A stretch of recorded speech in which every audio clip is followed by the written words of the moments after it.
Hello, everyone. Welcome to the YSEALI Game Changers 2023. I'm your host for tonight, and my name is Saqina Latif. I'm the co-founder and managing director of Persona Theory Games based in Malaysia. Our studio work heavily focused on telling Southeast Asian stories through not just our games, but also our films and art installations as well.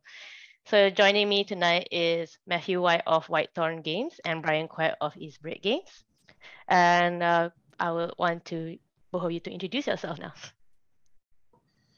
Oh, sure. Hey, Matthew White. I run a company called Whitethorn Games. We're a video game publisher based in the United States. I'm in Las Vegas for a trade show right now, so it's very late at night. That's why it's dark here. I'm trying to light my face up, so I apologize if I'm a little flushed out by the white background. Yeah, we're a publisher primarily, so we deliver games to consoles and PC around the world. So we primarily publish games that are approachable and simple. We look for ways to get more people into video games generally. So the through line to all of the IPs we publish is that they do tend to be that extremely approachable. They can be played by a toddler or a senior citizen right through. And that really is our kind of binding ethos across all of our publishing. We're also a very kind of progressive company. We look for stories from developers that haven't been heard from historically, and that often leads us to parts of the world that are not English speaking. The global south as well is of tremendous interest to us right now. So really thrilled to be here. Thank you, U.S. Embassy and friends, for having me. And again, once again, I apologize. It is 4 o'clock in the morning, so I am a little bit sideways, but I will do my best for the next hour. Thanks, Matt. And well, to everyone here, hello, my name is Brian, and I run a company called YSEALI Games. We are a boutique publishing label based in the UK and Singapore. Well, I live in Singapore at least.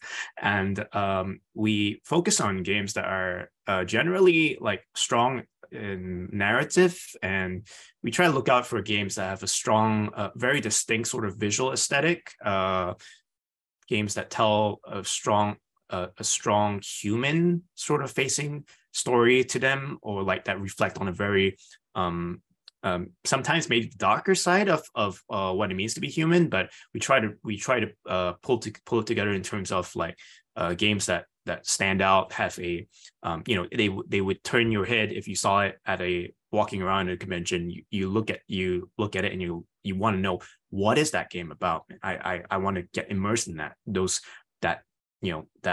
vibe, that aesthetic, that world, and learn more about it. So we do a lot of our best-selling games are we have this bartending game called Valhalla, cyberpunk bartending action, as well as a horror game called, well, simply enough, World of Horror. So yeah, those are two of the games that we've been known for. But most of our the titles that we've curated are ones where we really invite people to get players to get immersed into something that feels like, it's a really fully realized dream that you pulled out from a really vivid dream, or sometimes nightmare in some people's cases. But yeah, give you experiences that hopefully you can't find anywhere else. Okay, so title of this webinar that you're all here for today is Unleashing Your Games for a Better World. We'll be exploring ways to build an appreciation for socially impactful games, all while trying to navigate the waters of finding the right partners to pitch your games to. So to remind everyone, we have time for Q&A at the end of the session. So drop your questions here, or as we are talking, if something comes up, just drop the questions and we'll get to answering at the end of the session. So to start off, Whitethorn has published a number of notable games already, such as Epico, Lake, Evans Remains, and more. So as a publisher, how do you work with developers that have something to say to balance what they want to convey and being commercially viable? Sure, good question. Yeah, so in most cases, and I mean, I guess this isn't always the case, but in the early 2000s, there was this whole academic debate over whether games are written things, like they call themselves narratologists, and the people who supported this view, or if they are like playful toys first and stories are second, people that call themselves ludologists. It's kind of an academic thing to get in a fight over nothing and then make a career about it. But generally speaking, in this case, there's sort of a running idea that games are either kind of cultural written artifacts or that they're toys. And so we, of course, think they're somewhere in the middle. Obviously, they're playful, but obviously they're also narrative and impactful. So I don't think necessarily like a social impact message has any real bearing for us on a title's some commercial viability. I think that more has to do for us with a host of factors related to the game itself. I mean, ultimately, if you're telling someone a beautiful, compelling story in a world that's realized well and that plays very well, those are really primary to the commercial mission. Players like to play stuff, and I mean, it really ultimately, as far as this has been a way for us to reach people that we otherwise wouldn't reach through traditional media. So you did mention Lake, for example. That game has a queer angle, like a LGBT angle, that I think people wouldn't necessarily go looking up on their own.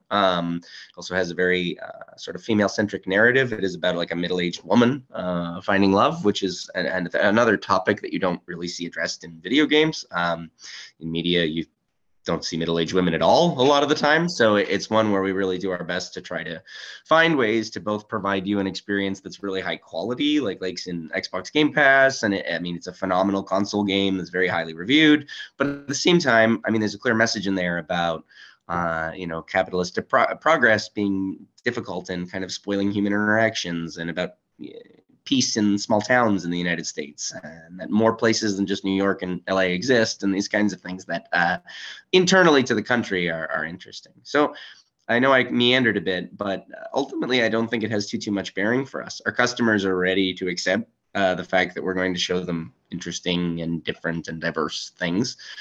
So certainly when we receive pitches like that, it's very much just a cherry on top. Hey, thank you.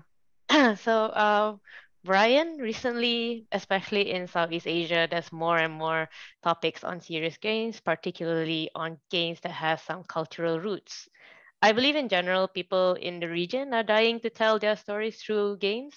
What advice would you give to aspiring devs in Southeast Asia when it comes to making a game about their culture and attracting a global market? Funny that you're asking me this topic that I'm going to give us a talk about at GDC next month. But so you're asking me to spoil my talk, but yeah, just kidding. I mean, I will. You didn't sign an NDA or non-compete on that talk, did you?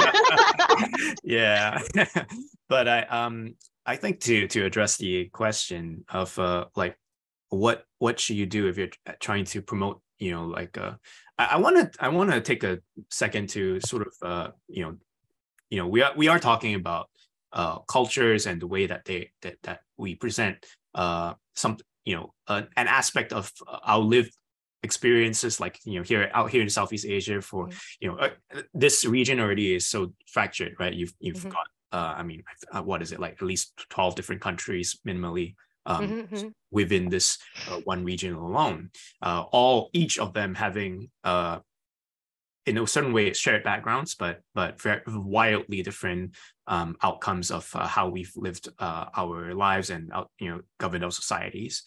So the culture, if we're pushing culture forward as sort of like that strong theme or message in the game, I think that culture as a message in a game needs to be handled carefully enough so that the player can relate when they experience the cultural, they encounter the cultural, I have to call it like artifacts or totems that sort of are representative of let's say Saqina growing up in Malaysia, or me growing up in Singapore, or like our friends from Toge Productions growing up in Indonesia. Each of these kinds of experiences need to be relatable in a way that makes sense within the context of how the player in the interfaces with the game. What mode of interaction or consumption are you putting forth to the player when they get handed this game? Because a lot of times we encounter in I think in the minimally I will say, at least for the amount of time that someone like me or Matt has been in the industry, you come across a lot of titles where it's like, hi, I want my game to be all about X culture, but then they forget that it's also a game. It's something that the player the player elects to play a game instead of, say, watching a movie or a documentary, because games offer that the power to entertain or have fun, and B, the power to immerse. And if you only select to immerse without embracing the fact that this is an interactive medium, movies and documentaries are immersive as well. So I'm not 100% sure about the audience here, like how I think we have developers of various levels of experience, but this advice I think applies to all levels. If you have to look at the medium you're working with and think about, like, hey, does my culture, am I sort of just using the game as a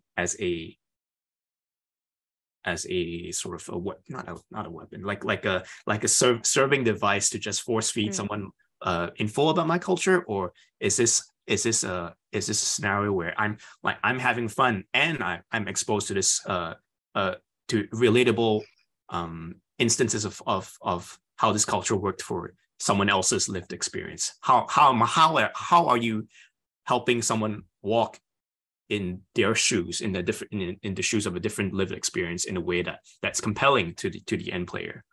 That's basically how I would put it. Okay. So this is for both of you. You both run successful indie publishing labels. What do you look for in game pitches? How do game developers create an effective pitch that will capture your attention? Brian, you want to do first? Sure. For us in particular, I think earlier I said we're very drawn to strong, unique aesthetics. So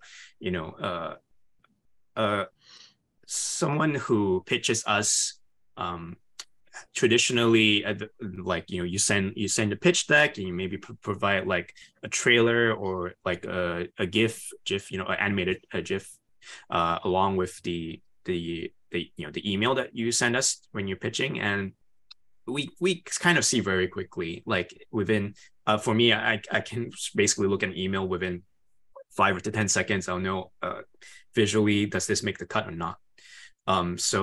But that's not necessarily so that's how it works for us at YesBrid, but I don't think this is necessarily true for every publisher out there. Broadly speaking, I think most publishers are thinking about, you'll hear a lot of publishers say this: is this fun? B, can this sell? Does this have an audience? And C, are the team reliable? Those are like the base. I think that's the baseline that most publishers, including myself, would look out for. You want to add on to a lot of that, I mean, I agree. Many of those items are kind of what we would think of as like our de-risking factors. So there's sort of we kind of look at it with like two little pots, and it's hard to see my hands and I gesture a lot, so I apologize. But we kind of think about, first of all, the content itself. So like, what are we being pitched? And then those kind of de-risking factors. So your de-risking factor is like, as you say, has this company worked on video game before? Or is this like brand new? And it's okay if you're brand new. Everyone is, excuse me, brand new at some point. And so we have no problems with that. Totally fine. But it definitely is riskier, right? So we do keep that in the back of our head that, like, okay, this presents a risk that this company may not have the capability, no matter how much we pay them, to actually finish the thing. And that creates a tricky situation. Thankfully, we have an excellent scouting crew and portfolio director, and that has not happened. But I mean, it very much is a risk for any publisher and developer, for that matter. For us, we have a page on the site, not to plug myself, but it's whitethorngames.com. Go check it out. There's a publishing page that actually gives a decent breakdown of every single thing we want to see, pretty straight out. But it is exactly what Brian said. I mean, probably in descending order, the most important things I need to know are essentially I need to see and or play the game itself, obviously. And that's a big part of what I mean. Ultimately, if you sent us nothing but a .exe, well, that would probably get deleted. But I mean, if you sent nothing but a .exe with a description of what the video game is, that's probably the most single important piece, is obviously the game itself. Past that, we certainly like to see that developers have thought about the publisher to whom they're sending their pitch. So again, I mentioned at the beginning that if you look at our brand very quickly, it's very safe. It is family friendly. It's approachable. It straddles like adults and kids. We don't really do that like kind of teen hardcore gamer market so much. And that means that if you look at our games and then you pitch us like a hardcore arena shooter, it just feels like you didn't even look, So certainly we want to see that developers have done as much homework as we're doing and are looking and making sure that, what they're going to serve us is something that, makes sense, because we really can't sell a game like that, right? And so for us, there's a part where we have to go to our customer base and then say, hey, I know we just gave you Lake, this game about delivering mail in the 80s. Here's this game called blah. And if blah happens to be, like I said, like a chainsaw run and gun shooter, it's kind of a disconnect between what our customers are expecting from us and what we're providing to them. So ultimately, we are selling people products too, right? That's the important thing to remember, is that the old school business rules apply here. You don't really want to serve hard liquor at Chuck E. Cheese. That's a regional joke. You don't want to serve something that is inappropriate for the audience in question. So, think about barbecue at an ice cream shop. It doesn't make sense. And so what we're looking for is something consistent, on brand, and reliable.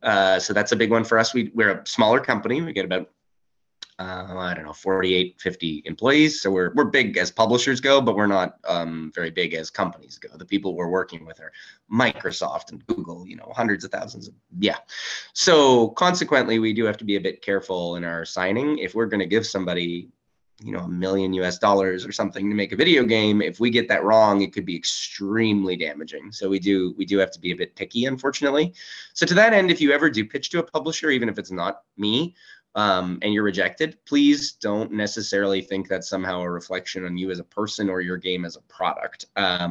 We are ultimately product retailers. And just in the same way, you're not going to sell livestock at a convenience store. There's times where we simply don't want to get in on the product because we just don't think we can reliably sell it to anybody. And that doesn't necessarily mean it's bad. For example, in my hardcore arena shooter thing, if you pitch that to Electronic Arts or somebody, they might be thrilled to have that game. It's just it might not work in my world. So we will refuse a lot of video games.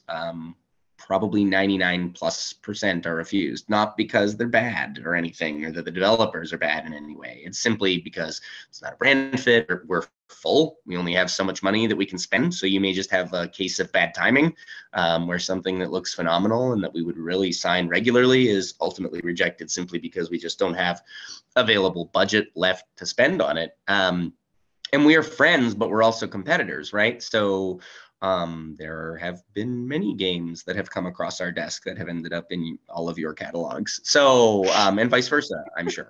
And we're also doing passive and pressure-based, like we're out looking for leads as well. So, the fact that I'm speaking with you right now through the United States Embassy is part of our newly kind of like, we're looking for new and emerging places. So this is one of the reasons this was so interesting to me. And so we're out and looking. We're looking in Vegas right now. We're normally in Pennsylvania. So there's a piece where we might find you first, actually. But yeah, I hope that was appropriate. It's a long answer. it's a lot of detail, a good detail, in fact. I mean, Matt's politely covered a lot of the ways in which you can pitch your best and maybe not still quite hit the mark with us, but maybe if you keep looking around, there are lots of publishers while there are not that many publishers who have stuck around for the long haul, so to speak, but I think there are. I would say the publisher market is kind of not small. There have been moments where I'm tempted to say it's getting saturated, and there are publishers looking for content of virtually every stripe, as long as they can think of an audience to sell it to and they have access to that audience. But one way I can tell you that it might be, not to say it's your fault, but like if you rock up with a pitch for like a Flappy Bird and you want $4 million for that, grossly inappropriate expectations about how games are made. We have some kind of instant failures like that. I mean, not to harp on people, but there are certain things where it's just like, what? Egregious budget that we can't figure out how to make the math work. Occasionally we'll see a line that's like miscellaneous $250,000, and it's like, so there are certainly things where it's as long as it's well thought out and it makes sense, that probably is not going to happen. But we do get those sometimes where it's like, hi, I'm a first-time developer. I am based somewhere that it is inexpensive to live. This is the first game I have ever made. It is an hour long. I would like $1 million, please. And so that does sometimes happen. But I'd say that's the minority. We do get the odd one of those though, but they kind of head turn you, and everybody sort of remembers them because it's a bit like, the non-joke way to deal with that is basically, I mean, for us, it's like for the takeaway for you folks is do your research about like what market rates are for developers in your region, or like basically who you're or contextually who you're competing against for those dollars that you're asking in your pitch, and try and figure out what sounds reasonable to ask. And within a broad band of reasonable budgets, those can always be talked about with the publishers that are willing to entertain. Once your pitch is solid enough that people will actually come to the table and be like, okay, let's talk money. How much do you actually need to make this thing for real, and not be like, oh, I actually need like $300,000, but I'm going to ask for $50K because I'm scared to ask for too much. That's even worse. Bad. Yeah, I do want to say that I can't speak for every publisher here, so please be careful and read your contracts. But I will say that for us, we don't hold your region against you, so to speak. And that what I mean by that is that we're not looking for games like specifically in a place with an extremely deflated currency for the purpose of like shortchanging on cash. That's really not our reasoning. We have as many games from like the Nordic regions and Western Europe, which are like the most expensive places on earth to sign video games due to their tax structures and things, as we do from, say, Argentina, Chile, places that are more deflated as currencies go. So we really do usually ask for like a high, mid, low, like what can you make this with? What would you like to make this with? And what would you, be elated and over the moon with? And to be honest, I mean, it really... There's no reason to lie and have your own budget, because if I say yes and then sign it a year later when you're struggling and then you suddenly ask me for twice what you originally did, this will feel like a surprise instead of if you simply asked me for what you actually needed on day one. We will almost certainly never be intimidated by a number. I mean, again, unless you're rolling up looking for $50 million, it's not, please just be honest and ask us what you really do need and want to live. We want, it's part of our mission in general to reduce kind of crunch and terrible work habits, says the guy talking at 4 a.m. In the games industry. But it is a part of our mission overall to try to make it a better place to just generally live and work. So we want you to tell us like what gives you vacations, what gives you like a healthy 5-day work week, like what, so that's important to us as well. We don't, because if you guys are miserable, we're going to get a terrible product from you that we can't sell. So it doesn't make sense to squish yourself into a little terrible corner in order to just get us to sign something. One last detail I want to add before I think Saqina probably wants to move on to the next question. It's that earlier we mentioned like if you've as a studio, if you've been around the block for a bit, launched a few titles, that basically means you've also experienced what it's like to actually ship the game and the stresses, the horror, and the tearing hair out. Okay, I'm exaggerating. Maybe no, not exaggerating. My hair is like falling out, but I'm lucky that I have a lot of hair. So yeah, but going through all that, I found a bald spot in my beard. I think they say it's stress related. It's great. Yeah, going through that trial by fire at least once, if not multiple times, will give you a better sense of I should have budgeted for this amount of time or this much development budget in order to develop my game more comfortably in the way that Matt has suggested, like what the ideal conditions are. And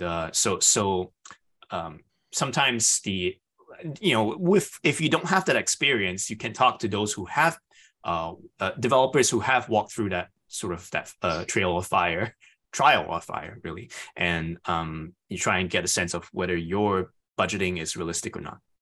That's my advice. Okay, just a little tidbit of when I was in Gamescom last year, when I was pitching my own game. A lot of times people didn't bat an eye to the budget, but then suddenly unnamed publisher in Singapore suddenly saw the budget. Oh, I think that's too much for your country. As in he knew I'm Malaysian. I was a bit like I was taken aback. This is not a named publisher from Singapore, right? I mean, I as in pointing at myself. No, it's not you. Of course not you. You're great. So yeah. So I didn't know how to react to that when they were saying for your region, because he 100% knew Malaysia ringgit is weaker than Singapore dollar. So now that said, if you ask for something that is insane in your region, we will probably push back on that, right? Mm-hmm. Like, I mean, if you are if you're in South America, where a salary for a doctor is, say $45,000 and you are a first-time game developer asking me for $300,000, I may sort of adjust your expectations of reality. But that's not to say we'll underpay you, but you're going to be paid a fair, wonderful market living rate in your country, possibly higher than other people will give you because we want your quality of life to be high. But it's not going to be some egregious golden ticket where you can throw Ferraris out the window. It's not. We're not making that kind of money, so it's not going to happen. I'm sorry. It's true. I mean, at the end of the day, publishers want to understand better what they'll look at your budget and they'll ask you to break it down. And if it does not seem reasonable, then it probably won't pass muster. That's basically it. Yeah. We'll also try to save you money a lot of the time is the other thing, because if you're looking to localize, for example, we'll have a bulk contract with a massive localizer. That means we can get a more preferable per word rate because we do hundreds of, throughputs with them. So we have a preferred rate. If you need a lawyer, we have a corporate lawyer that we have a preferred rate with. So a lot of the time, one of the things we'll do to trim fat out of your budget is look at where we can provide services for you instead, or at a massively reduced rate through our partners, and that also tends to deflate your budget a little bit. Not because we're trying to scrimp, but just if you don't need to waste the money, it's better to put it back toward development than on stuff that you're going to just spend the money on. And we try to in-house things. We're a sort of a vertically integrated kind of company that way. We port things in-house. We do most of our own tech stack in-house. So there's ways where we can kind of lower your budget because we're just going to do those things. And so that also helps us out because writing the checks can, again, get our bank account a little bit frighteningly low from time to time. Cool. So I guess I want to talk a bit more about what does success mean to both of you running your own publishing studio? Like, success is a very broad term, and it could mean differently to anyone, everyone. And I guess I want to talk about how that looks like for both of you, and perhaps to the people who are listening, for indie devs and aspiring indie devs, how should they look at what success is in in indie games? Yeah, I'll take a stab at that. So success looks different for every game, right? There are games that are made to be products, right? The Call of Duty series, the MLB The Show series, they're made to be a recurring yearly product that people purchase regularly. So success there is largely sales numbers, right? Like, are they keeping up? Are they improving? How are we improving the overall franchise? And that's pretty straightforward. It's like selling Pepsi. More units this year means we're doing better. Fewer units next year means we're doing more poorly. So that's quite oblique. But I will say that for many devs, and I would say all devs, just shipping a game is a success. I mean, it is a miracle that any video game ever hits a platform. The number of pieces of duct tape, last minute fixes, utter chaos that goes into bringing you, even at a AAA level. I can't really violate NDAs here, but I mean, I worked at PlayStation for a long time, and there are large, well, not that long, I guess. There are very large type games you are fully aware of that are held together with staples.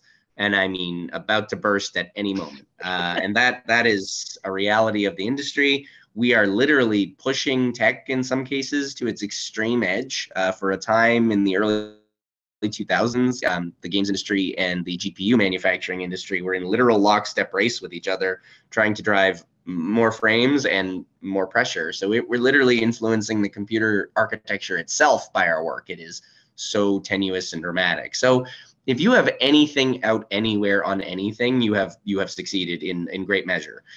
Making something commercially successful that you have released is another avenue that is even more difficult beyond that.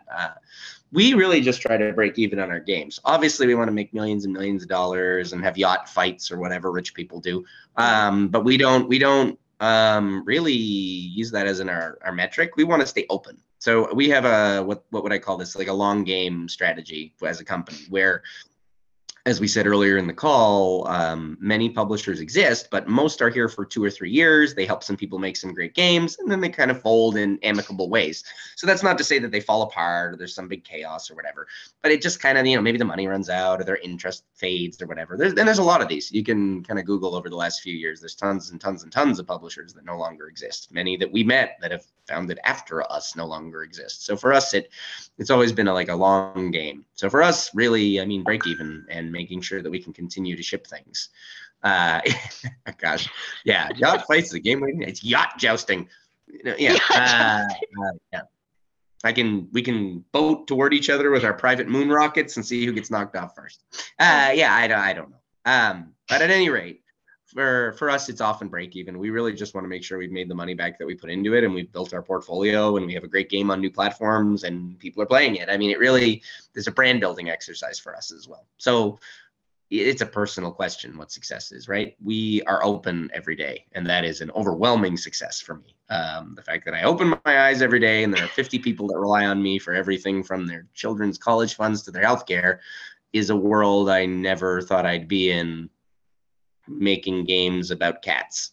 So it's a real privilege that way, I think. So I feel tremendously successful in that sense. I could use a yacht to fight in, but I mean, other than that, I feel very good about where we've come.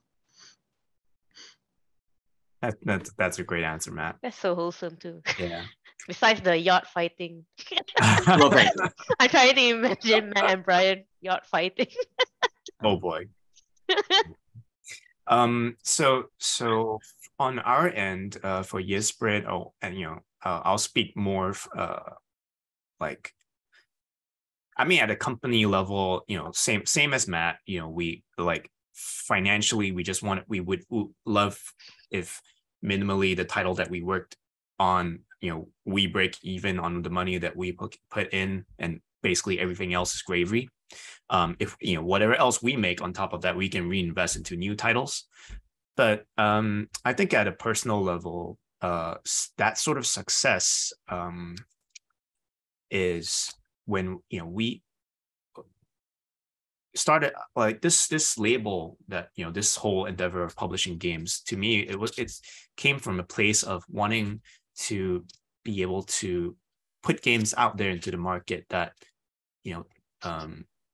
really affected or touched. I mean, when I was growing up with games. And, there were many games that I played that I felt were really profound, or, like quote unquote, changed my life, or at least changed my outlook on life. Even if it's not necessarily, coming back to the actual, the theme of this seminar, like it didn't change my life or my outlook on like something that is socially impactful, if it sort of changed the trajectory of how you think and sort of your values as a person, I think that's pretty remarkable. And there were a couple of video games that affected me in that way, and I felt like I wanted to seek out and present and push forward games that would produce that sort of effect in people, in the same way that I was affected by the sort of the best games of my life that I've played. Sounds profound, but yeah, I mean, it's something that we do our best. And when the rest of the game development comes in, and then like the miracle of duct tape pulling everything together, you're not always sure if you'll get there, and sometimes you don't. But when you do, and I mean, I would say that our commercial success with with like Valhalla or World of Horror only belies the fact that there was something at the core of each of those games that really sank in with the players of those games. It's a beautiful thing when you see people react to games that you helped to craft. But this is where the terrible thing called imposter syndrome comes along, and I'm going to take that and put it to one side now, for the not relevant to the purposes of this talk. I will say additionally, maybe a little success feather in our hat for us is that we do, we're kind of a special interest publisher in the sense that we are looking for folks that historically have been excluded from games. People who can tell women's stories or queer stories or stories from regions and countries that have historically not gotten a lot of attention, or places, disabled creators, Black creators in America, Aboriginal creators in America and Canada. Those are of super special interest to us, because it's a belief for our company that if you only ask the same 3 guys to make video games, you only get the same 3 video games. And so for the sheer value of the medium itself, finding diverse and different creators means that we have diverse and different stories. And the games are fundamentally stories, right? I mean, there is a storytelling piece throughout. And no matter if you're playing Mario, which tells its story very, mechanically, or something like Valhalla, which tells it with text and conversations and character building. And so we really don't want to just make another Western inspired JRPG kind of thing. There are so many of these, or first person combat shooter, or it's just not that we don't like these games. I want to be clear. The analogy that's always worked for me is beer. In the United States, there's a really diverse craft beer scene. So every city has its own little brewery, right? Or many, and you can get very interesting flavors of the place. It's like a terroir, if you like. But that said, the best seller is still Budweiser. And if Budweiser and Coors didn't exist, neither would we, with these kind of local pieces, because the infrastructure to deliver that stuff is the same infrastructure that we use, right? So even thinking back to video games, we deliver our games like Lake and Calico and whatever via the same kind of internet tubes that deliver Call of Duty and League of Legends and so forth. And so everybody playing Fortnite or everybody playing Apex Legends is not really a problem for us. I mean, certainly as indies, we can be a little spicy and kind of art house about it and like mainstream video games. But I mean, that's just us being dweebs. I mean, we really, if those games did not exist and didn't have a bajillion players, the infrastructure to deliver our stories wouldn't exist. So, there's a symbiosis there. The lamp next to me is flickering. Sorry. There's a symbiosis there that I think we ignore sometimes. So for us, again, if we can find a really unique story from somewhere or from a person that is very non-traditional, we have a game called Tinselfly coming from a fellow with a cognitive disorder called aphantasia. He has no internal visual memory. Like he can't, when you say picture a cat, not possible. And so what that means is you get this unbelievably unique art style that is just, it defies, it's like Dali, right? And so that's an example of an area where we'd find a creator that we think has a really unique perspective or a really unique story that very much wouldn't get the time of day in the games industry, generally speaking, and we try to elevate that voice. So that's a big part of it for us as well, is just making sure our creators are diverse and interesting. Okay, that was quite insightful. So I asked that question because there's a lot of indie devs in the top as well, and I've spoken to some of them. I recognize some of their names from the previous iteration, and I guess a lot of times when they're pitching or they're talking about their games, they would think about, okay, how am I gonna get a million gazillion sales if I don't get a million views on or a million wish lists by X amount of time? I'm a failure. I should just go back to doing whatever it is I was doing before. So Well, I as a think, general secret, I mean, as soon as I had my first child, I realized that everyone in the whole world actually has no idea what we're doing. So it's fine. That is totally a fine. That's a completely fine way to feel. It's not necessarily reality. Just make sure that the reality of your thoughts lines up with the actual situation. So, if you're like, oh, I'm a failure. Well, okay. Is your game like on top 10 most hated video games of all time? And have you been pilloried from the industry? I mean, Actually, what? If not, if not, you're probably not a failure. So yeah, I mean, failure is a great teacher. Break stuff, make mistakes, screw it all up, have a bad night, cry into a pillow, get up, keep working tomorrow. was then actually there, when what was Matt that? said the thing about a top 10 hated video games, I mean, I don't know how far we want to go down this rabbit hole, but it definitely have been involved with at least one game that has earned you know, multiple requests to send it to have it canceled. Developers receive death threats and things like that, What? which are Well, extreme. that's like every other day. Also true. I was gonna say, from a company that publishes stories by gay Black women, let me tell you, we get some emails. So it's fine though. I mean, that's just part of the entire thing. But for me, that just feels like you're doing something right when people are starting to kind of complain and push back, right? Because it's kind of shaking up what people expect. So, but I mean, yeah, that general toxicity in our industry is a real problem and something that we're all trying to do our best to work on. It has complex solutions too, right? There's PhD theses about these.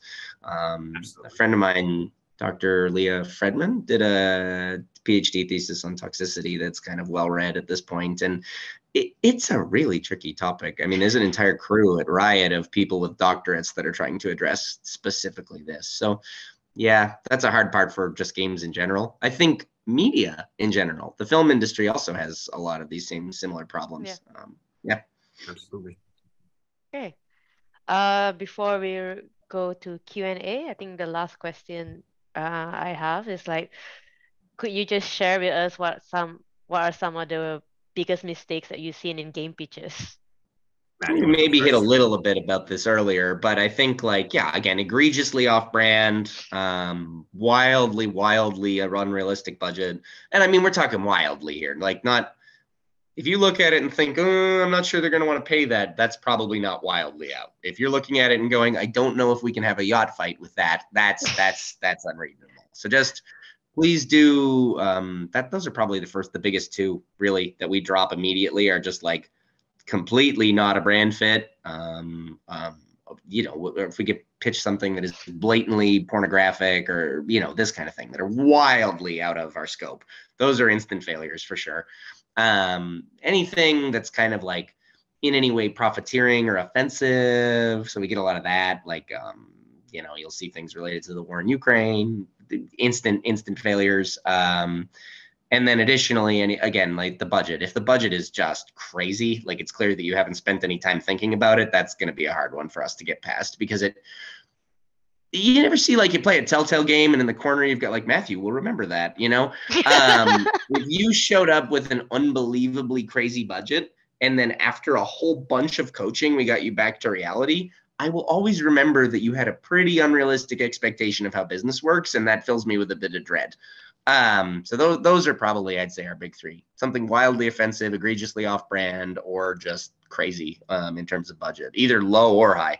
And those are probably our big three failures. Okay.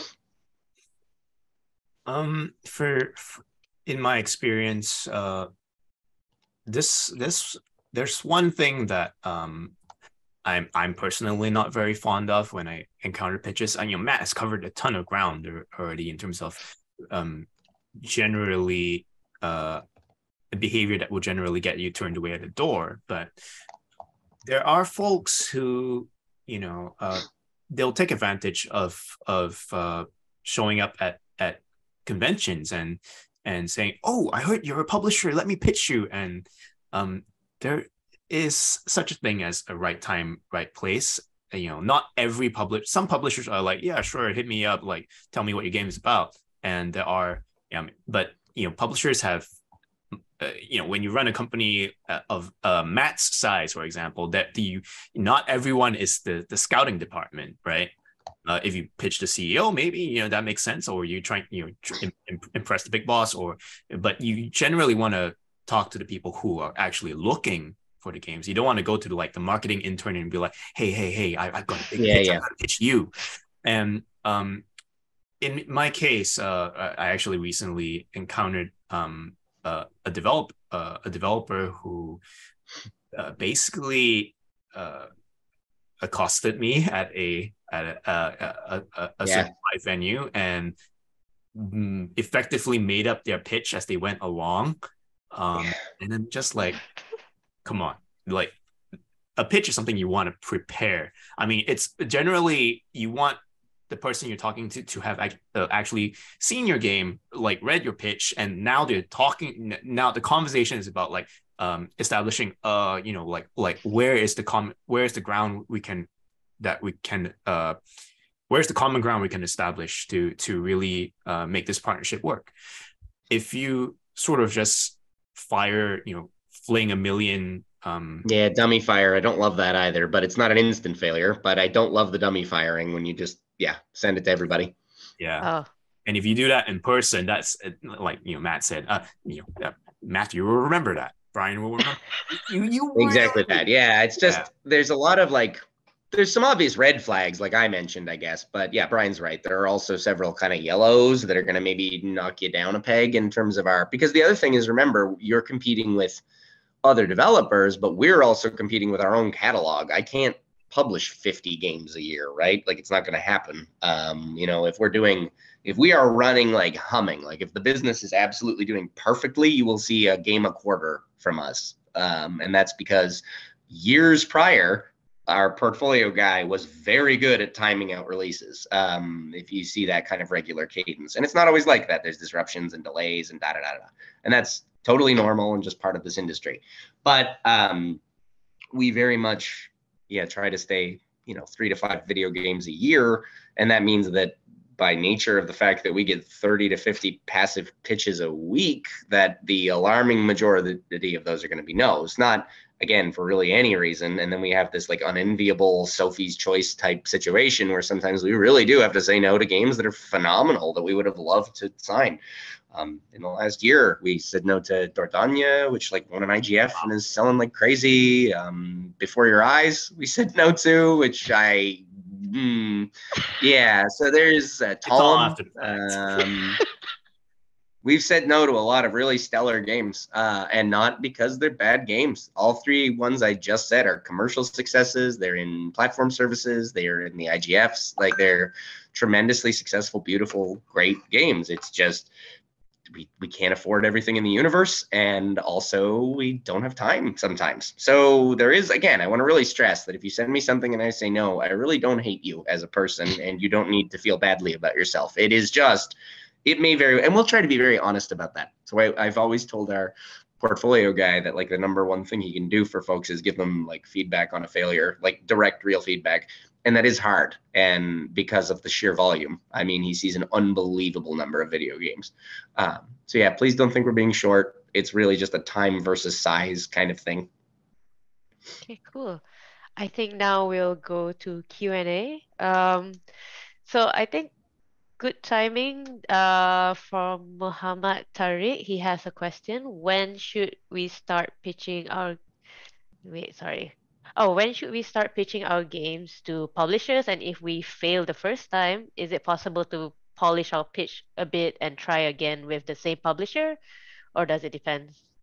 Yeah, those are easy answers for me. The fail pitch again. Yeah, absolutely. It's not like we blackball you or something. Again, unless you've got one of those red flags at the beginning. But as long as those aren't the case, then no, for God's sake, yeah, show me progress. Games games don't look like games until they launch. If you go Google like Uncharted before launch, one of the most visually striking games of that generation, it looks like hot garbage like 3 weeks before it goes live. And that is video games. So please, we know time makes lots of difference. If we didn't get you 1 year, yeah, come around and say hi again. That has happened in the past with us. We repeatedly see the same people pitching us, actually, because usually it's like we have a developer. Well, a great example is Dave Proctor from The Big Con. That's a game on Xbox Game Pass now. They work with Skybound, another mid-sized publisher, and great, good game, love it. But it's one where we just couldn't connect on budget, timing, that kind of thing. And it was sort of like one of those failures that wasn't, we don't want to publish this. It's timing didn't work. We were already full. We're sort of overspent. And so we've got the respect for each other. We have the relationship. We want him to be successful. So if that means, hey, this time around you go with another publisher, yeah, do it. I mean, we're never offended by this stuff. We just want great games to be made. I mean, certainly I'd love to be the one making all of them. Everybody would. Again, we have Activision working on that right now. So, everybody would love to be the publisher of all video games, but it's not reality. So, yeah, for God's sakes, pitch again, of course. And to the when, we'd love to at least be able to play something. So that doesn't necessarily, that's kind of our minimum viable. We have entertained pitches at a concept level if you are an existing studio that has shipped many games. Remember that de-risking part from the earlier bit of the conversation. I have never shipped a game, and this is in the pre-prototype stage, is like risk level 100. Like that is extremely risky for us, meaning unless this is astronomical, like something so innovative, so mind-blowingly unique, that would be a very difficult sign for us if you don't have a long history of shipping games. We want to play something, basically, is always the kicker. And it can look like trash. It's just we really want to play something, get our hands on it, break it, see how your process works, that kind of thing. Yeah, I think Matt's covered a ton of ground there, so I don't have too much more to add. Okay. Oh, I'm sorry. No. It's all good. It's all good. I'm also just conscious that we want to answer as many questions. Answer a lot. Yep. Okay. Okay. From Anonymous, how practical or achievable / realistic would it be for Southeast Asian games to approach publishers in the US or the Western region? What should we look out for, and how should we prepare? I guess this is mostly from Matt. I mean, I think both of us can answer this because it's subjective to also, there is the element of, can the developer actually travel to, what the Western, quote unquote, Western region to pitch those publishers. But frankly, I mean, these days, the first part, pitching, you can do it online. You don't have to go to those events, or they're like Vegas. Like what? Like Vegas. Oh, like DICE. There's that. But that's sort of, I think, like events like DICE, GDC, even deals happen at PAX too. Like these big trade shows, they are, in my opinion, better for closing the deal. You kind of want to, pitching is kind of like advertising in a way. You may get the attention of the scout by sending your pitch over email to publishers like Twitter us or White Forum. Yeah, Twitter is great.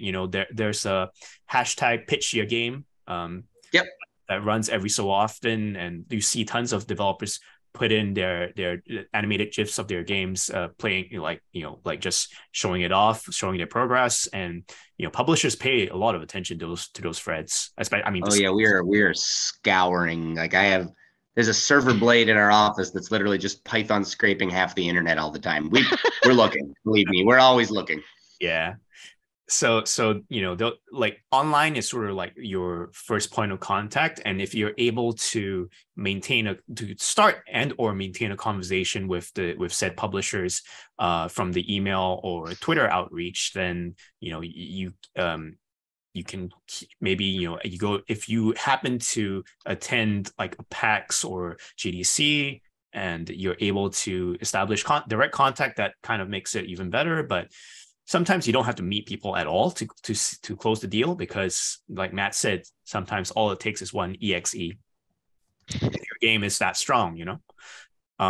And And also we're keeping in nerds, right? mind, Like we just love playing video games. So for the love of God, I mean, that's really the core of it. We won't be upset even if it's something we can't sign because you took the time to share something vulnerable about yourself, a creation, right? So we're never going to be cold and rip your heart out or anything like that. We know how sensitive and painful it can be to show someone your own game, right? Like it's your own creation. It's like, you know, you can feel like a little boy giving a broken bent dandelion to your mom. Like it feels very heartfelt and stuff. And it's just, we really don't want to crucify you or make you have a bad time. So we just want to play games. So that's really the key. I don't think you need to fly to PAX to let us play your game. We'd love to see you, but please don't think you need to break the bank on that from where you guys are. It's a long trip.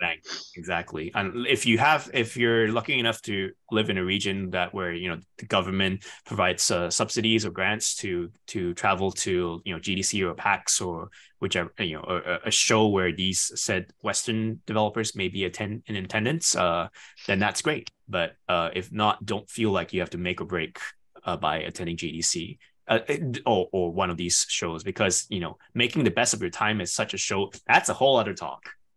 Oh yeah, I was about to say, and I won't go into the weeds on it, but like business development and sales is its own job. So that's one thing where you can't just send your engineer. It doesn't work. It's, you know, you wouldn't jump in a boxing ring and be like, I got this, if you have absolutely no history in that. So it's just coming to a show can be a little bit of a Paris syndrome moment for people because they realize that selling is actually a thing you have to do like actively. It's not just like I'll show up with my game and it works. It's like I have to literally approach a cold crowd of people and say, hi, my name is blah, I'm from blah, and actually do the pitch. And that's a whole skill all on its own. Okay. For Steventus, I share your feelings about how games not needing to be commercial successes to be successful, perhaps due to my inexperience. I, however, was under the impression that a studio may suffer difficulty retaining talent if we do not see growth and unable to keep those talented people for a long time. Would this not eventually lead to a decline and eventual death of a studio as well? Oh, remember, there's always new employees. So like if you are, and I don't mean like employees are disposable. That's not what I mean to say. What I mean is that like people are going to age out of your company. Like if your company is healthy, it will exist beyond the people who have made it, right? Like that's the whole purpose, at least in the United States, of like the LLC function, is that the company is an entity all on its own. So the idea should be that at some point in the company's success path, it will be decoupled from its founders as its own fledgling entity. So it's a bit like making a plane while you're flying in it, but eventually it should fly without you. And so what that means is I may not even be CEO here forever, right? Like the brand will exist beyond me.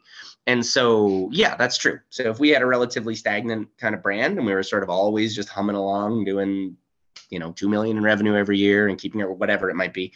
And yeah, you would eventually start to have what we call attrition, where so you can't provide the career raise that someone's looking for without breaking the bank. Yeah, and they'll end up at Google or somewhere. We occasionally lose somebody to Intel, Google, these kinds of things. It's normal. We hire a lot of young first-time people that want career growth. Yeah, and if we don't grow as aggressively as somebody that they're looking for at that point in their life, then yeah, they tend to leave. But on the other hand, we find folks who have been in those high octane environments. I would say about a third of our employees are from kind of a major company in a major city, so something like Google in you know, the Bay Area, or they're from New York City or that kind of thing. And they're looking for that kind of smaller, slower paced. So I will say it's not quite as catch-all as that. You don't have to drive insane, crazy Among Us level growth though to stay open at all. That is a complete that's a fallacy. The fact, if you continue to sell games and they sell and you stay open, that is well beyond what most people are actually doing in games. So that's, but yeah, sorry, long answer, short question. I think I want to just take a moment to sort of dwell on, this is maybe mildly philosophical, but the question from Steventus kind of, it seems phrased in a way that it's basically you fear the decline and death of the studio. I think it's kind of prudent in you know, in modern times, if you're running a studio where, you know, you have an office, you need to pay people, you know, a living wage, or, you know, a wage to support a family, whatever. When you start the studio, the company, you have to be realistic about, hey, what are we doing this for? Is it just for commercial success? Is there a mission that we have in mind? And like, how long are you giving yourselves to try and achieve this goal or mission? Because if you fail, then if you hit that time limit or that set amount of resource and you don't meet the goal, then so be it. But like, if you live like fearing that, oh no, I need to keep the studio alive, I need to keep the baby alive, I need to keep all, I mean, if you've got something going and you sort of hit that point where there's revenue and actually this could you've got a formula that kind of works and you want to keep expanding on it, then you sort of get into that mode, like where you run a company like Matt, for example, like every decision you make affects the livelihood of 50 other people. That's a stage where you're like, that's why I'm losing the hair. as we do hair turning white and all that jazz. That's the stage where, okay, I don't want to invite failure into this house. But when you're starting your company, that I think the rules, the dynamic needs to be treated a bit differently, because as an entrepreneur, like if you fear failure, let me phrase that differently. An entrepreneur shouldn't fear failure. Mm-hmm. Because if you do, you're almost immediately inviting failure into your house. Yeah, it's like golf. Somebody will say, "Hey, look out for that sand trap," and then guess where you land.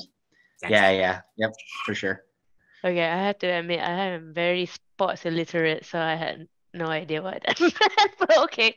Just generally that when somebody, your brain has an uncanny way of anchoring to the last thing you've heard, called a recency bias. So don't think about the elephant. Don't think about the elephant. Yeah, exactly. Okay. Well, guess what's in your mind? Yeah. Okay, so this is from Tara. Have your company ever accepted a game made by a single person or a very small group, not more than 5? Yes. Many times. Yep, I would say the majority. Honestly, it's changing a little lately. Our signs have gotten a little bigger because our budgets have gotten a little larger. But no, I'd say the majority of our teams are 5 or fewer people. World of Horror was basically made by one guy. Valhalla was made by 2 plus a composer. So Evans Remains was one dude. Apico is one dude. Calico, a woman, and her partner, so 2 people. Yeah, Lake is bigger. Lake is like a 30-person studio. But no, by and large, Witchwood, 4 people. Ooh. Okay. Okay. From Tolentino, from what I gather, publishers have varying response times. What's usually considered a reasonable amount of time to follow up after sending a pitch? So you'll get a thank you for pitching email back from us, hopefully within a week, and you'll get feedback from us hopefully within 2. But that may slip if you get me in the middle of E3 or something. But generally speaking, if you don't see a vacation responder when you email me that says, "Hey, I'm at some horrible conference, I will be back someday," then we try to be back to you within 2 weeks. We know it's agonizing to wait. So we try to be pretty quick. To be perfectly honest, we are one of those whole publishers that don't respond to every email. And we have a different situation. I have tons of staff that can do this. I understand. It's not like remember, our sizes are different too, right? Like if you're pitching to Devolver, they have a crew doing this. Whereas if you're pitching to Brian, it might be Brian. Yeah, like Matt said, right? Whitethorn is a crew of 50. Yesbred is a crew of 3. So, guess who's technically supposed to answer the email? But I mean to sort of explain the thinking. Like if again, we receive the same volume of pitches that other publishers do, and like Matt said, it's like 10 to 20 a day, right? So I mean, for the folks listening in this talk, I want to assure you, I am seeing all of those pitches. Can I respond to all of them? I would love to. it's a little hard. So we but for titles that we really want to pursue, I'll write them immediately. So, you know, if there's a chance that something would work for us, we'll reach out. Like we don't not see an email unless, like, you know, like the developer messed it up when they sent it out on their side. Oh yeah. Okay, thank you. Okay, another question. You talked about financial budget, but what about time budget? What are expected timelines, or at the very least, reasonable timelines to pitch? I did forget another red flag failure now that you mentioned that. If your Oh, game's coming out in like 3 months, please don't pitch me. oh, I don't mean to be a monster, but like we need time to do our job. And so, you know, there's so much that we actually do behind the scenes, right? Like when you make a video game, obviously we're all very familiar with the parts that are fun and popular and pretty: art, animation, design, programming, all these things that feel like you're actually making something, right? So like when you're building a house, these are the kind of salient skills like lumberworking and carpentry and masonry and whatnot, the stuff that actually builds the house. But just like with the house, there's like zoning and regulations and taxes and legal and title and deeds and all that stuff that also needs to be done for you to own a house. And that's the case with a video game, right? You're making your game, but then we are doing accounting work, we're doing legal work, we're opening accounts for you at Xbox and PlayStation and Nintendo, we're building a developer profile for you, we're looking at your marketing, we're assigning you a localizer, a usability person, you're going to have like a producer. There's a long time for us to build pitch materials because we're going to go pitch to Xbox and Apple and PlayStation to go get large deals for your game. And there's a lot we have to actually do. And so we'll occasionally, well, actually not that occasionally, we will frequently get pitches that are like, my game's out in 4 months and we need a publisher. And we're sort of like, wow, I am sorry. There is not enough time for us to work in that window. I would prefer to see your game at least a year before its intended launch date, maybe more. On a similar basis, you know, I think Matt has received these pitches too, but you get people asking, hey, I released my game on Steam. Can you make it big? Or can you help us port it to Switch and PlayStation and Xbox and make it big there after, you know, our Steam release did like really crummy? And I'm afraid to say, you know, let me put it this way: publishers are a multiplying factor to your success. They're not magicians who can make something out of nothing. Yeah, if the game already, you know, sort of visibly failed on Steam, the market is not forgiving. They're going to be like, hey, this game didn't do well. Like, why should I buy it? Like, you update it 50 times. It's not going to matter a lot because the algorithms of Steam and like the PR campaigns and all the different dynamics, influences that come together during a launch to put eyeballs on the game. If you blew that chance, or if you come in way too late, like Matt said, and you don't give us the lead time to create that hurricane of visibility for you, then you basically fail all the hygiene factors to set up success. Yep. So I would. If you want to come to us with a complete game, that is actually entirely fine, but you have to be able to let the publisher determine what the release schedule is. You can't say we're going to run out of money in 4 months. This game needs to come out now. That's not gonna work for most. Well, because remember too, and it definitely differs by publisher, but we probably have a bunch of other games and releases and stuff scheduled this year, right? So when you show up and are like, I got this great game, I only need 3 months of your time, and you think you're doing us a favor, you are not. We are booked out with releases right now until like March of 24. And I mean, that's more than a year of just release. So if you're really before that, it's going to be real hard for us to find a spot for you. There's just literally not enough media time. Consider that like 11 or 14 games an hour hit Steam, some egregious amount. Although Steam's curation is trash. I mean, they're shoveling on it. Like half of them aren't even games. But regardless, that's a different topic. That deluge of stuff was related to a question I just got in the chat. related to like, Half-Life and games that have revolutionized the industry in the past. The question was, is that more difficult today? And I don't think necessarily it's more difficult to revolutionize the industry with a great game. I think it's more difficult for someone to see that game at all, simply because of the sheer size of the pile now. And that's a big part of it too. So we need time. We need time to build you a wish list backlog. We need time to build you an audience. We need time to really see where your community is and help you talk to those people, run ads. We're happy to support you a little longer in most cases. So if you're like, hey, we need to eat, and this game's done, help. There are many occasions where we've floated you a few months, 3 months, 6 months after your launch period at your burn rate, because we know that you need to eat, but we can't release your game today. So most of the time we're thrilled to take that risk, but we'll recoup that out of your sales eventually. But we usually do.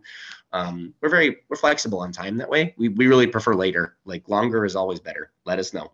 Until it becomes stupid and you're making a game that's 10 minutes long for 11 years. There is that problem as well in our industry. Okay, and that's the last question. So Right. before we wrap up, Matt and Brian, do you have any last word of advice for any aspiring indie devs here? Nina Freeman once said when she hosted the IGFs, and I really liked this, that there's really no such thing as a real game developer. If you've made a game, you're a game developer. And so I like to always tell people that. It piggybacks off a Brenda Romero quote I really liked that was like, to make games, just go make games. Which is to say that, like, people are far more willing to experiment with something like food. Like, okay, I'm going to ruin this pizza just to see what anchovies and cheese is like, and if I don't like it, I don't like it. It goes in the garbage. I try again. But we're really way more precious with games. We don't want to get in and get our hands dirty for some reason. And I think I would encourage you to just make a mess, like get in, screw around with video games, break stuff, play with the visual coding, crash your computer, just wreck it. I mean, that's literally how you're going to learn the scope of the arena, the tools you have, just go make them. There's tools available to you right now, today. Go get Unity for free. Go to tutorials.unity.com, learn how the first person controller works, make a beautiful house to walk around in. You could accomplish that today. And it will be something that you've done and you have kit and you can show people. That's I think really rule number one, is just go make the damn thing. Parting words of advice. I think if you are in the business, if you've decided to enter the business of making games, and if you follow what Matt said and you just try at making games and you're like, I want to do this like as a long-term career. I want to make games either A, fully commercial, or B, like for some like a social purpose, a greater calling, or maybe both.